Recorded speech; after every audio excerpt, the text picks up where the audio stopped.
Hey guys, it's me, EODGamer here, and in this video we're going to be testing two of the relic sets. One of them is very new in 1.5 and one is the old but still gold Broken Keel as well. Now we all know that this is a very strong buffing set because of the crit damage 10%. It gives us like a nice effect rest to make us more resistant to debuffs, but of course the new Penacony Land of Dream set is also super good.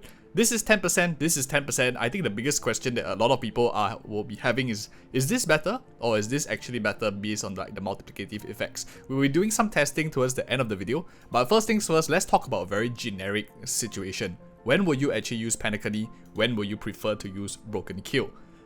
If all else equal, damage bonuses is actually universal whether you're doing damage, whether you are doing DOT, crit damage, whatever not, damage bonuses buffs everything. Whereas crit damage, as a lot of us know, damage over time teams, for example ones with Kafka and etc, are not able to fully utilize this crit damage because DOT doesn't crit.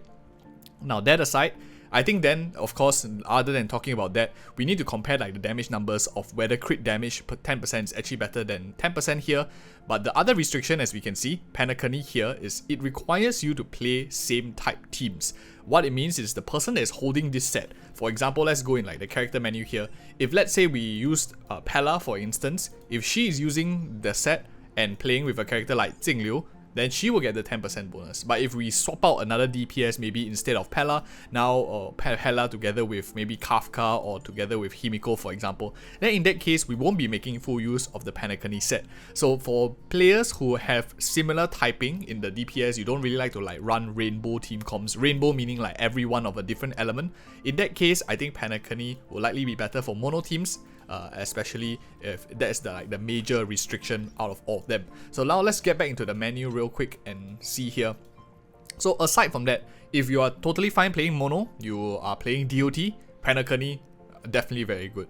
If you are not playing DOT, you prefer to have team comps that are more flexible, you care about crit damage, Broken Keel likely is very useful. So that is like the first thing which is quite intuitive. The second thing that is not very instinctive is this effect rest versus this energy regeneration rate by 5%.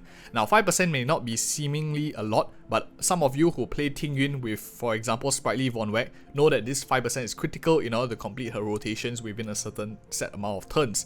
But we are not talking about that. I think the main question that we have here is this effect rest actually valuable? Because if it's going to be on a, for example, support, later putting it on a DPS if you wanted to, for a more versatile lineup, in that case, this 10% effect rest is like a defensive stat and you don't really want to build so much defensive stats at all.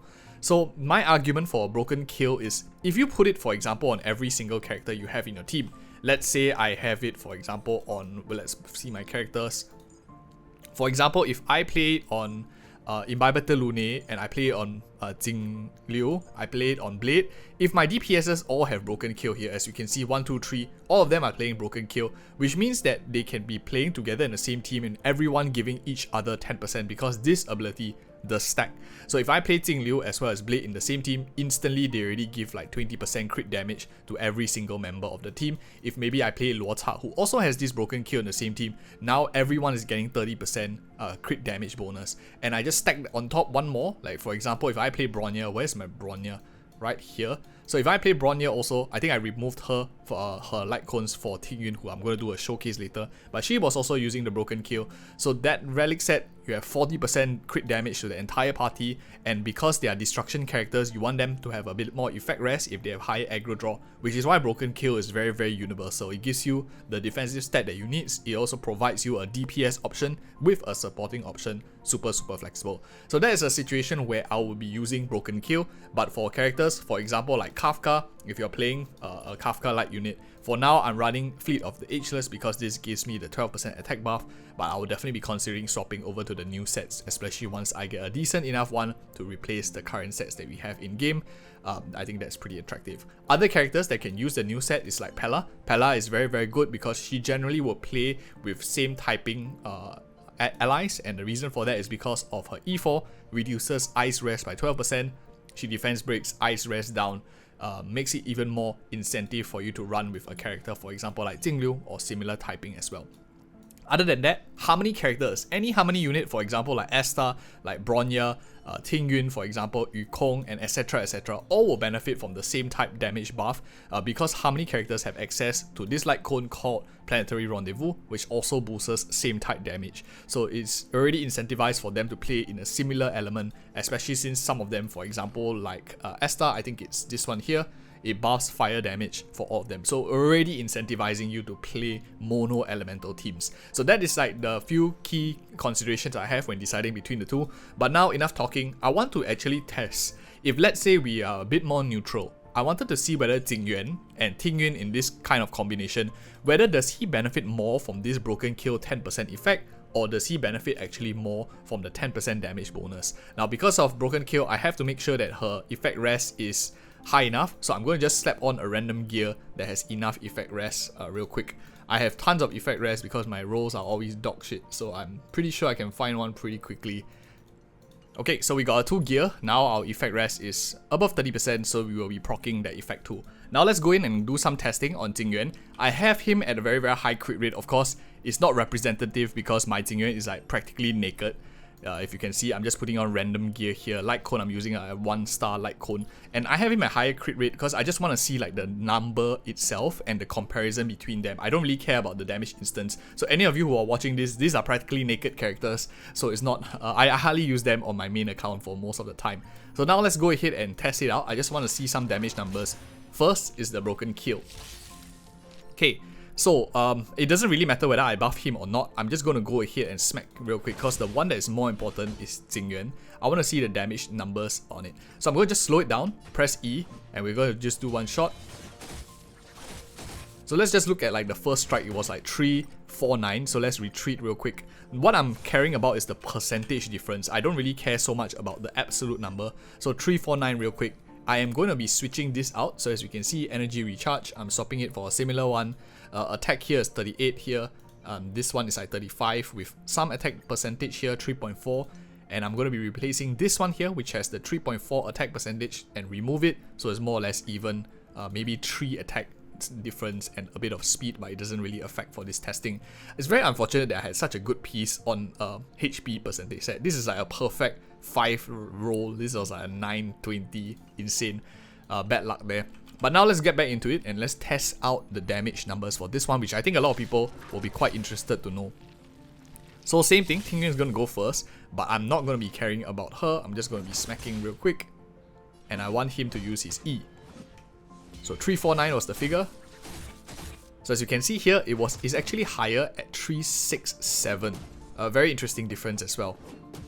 And okay, that quick comparison actually shows us that this Penacony set actually does a lot better compared to the 10% crit damage bonus that we get from Jingyuan. But in all honesty, I think it's also because there is no other damage source currently that is giving him that 10% damage bonus, whereas he himself already has 108.9%.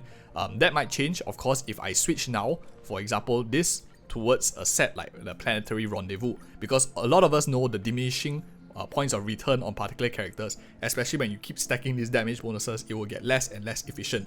So this one kind of favors the damage bonus because he has a relatively decent amount of crit damage.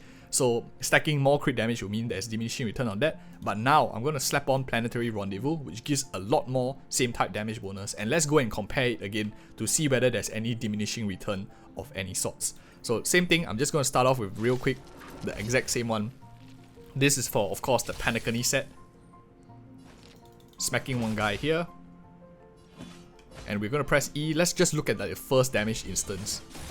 So 447. Now let's back off real quick.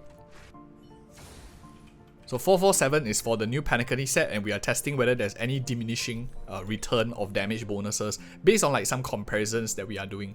So I'm going to just switch back into this set here. Let me just rotate it in. It was like 447, I think. Let's just see.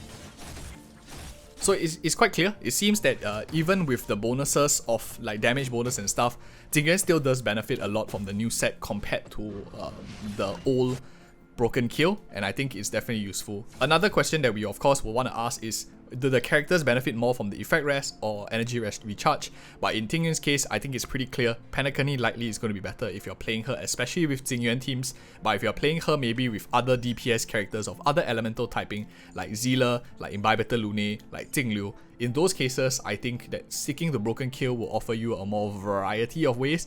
If you care about the rotations of Tingyun to make her perfect rotations, and you want that 5% energy recharge, likely you're going to be finding much more value in the Penacony Land of Dream set, because the only other option that we have in the game currently that gives you that 5% is Sprightly Von Weg, which is absolutely dog shit of a second effect. So at least Penacony gives you this decent second option, especially maybe you're playing with characters like Kafka, you're playing with Serval, other lightning DPSs for a character like Tingyun, and the same thing can be applied to any other character in the game based on the elemental typing as well. Just think about those factors as mentioned. If you appreciate such content, like and subscribe for more future videos, and thank you so much for watching. See you in the next video.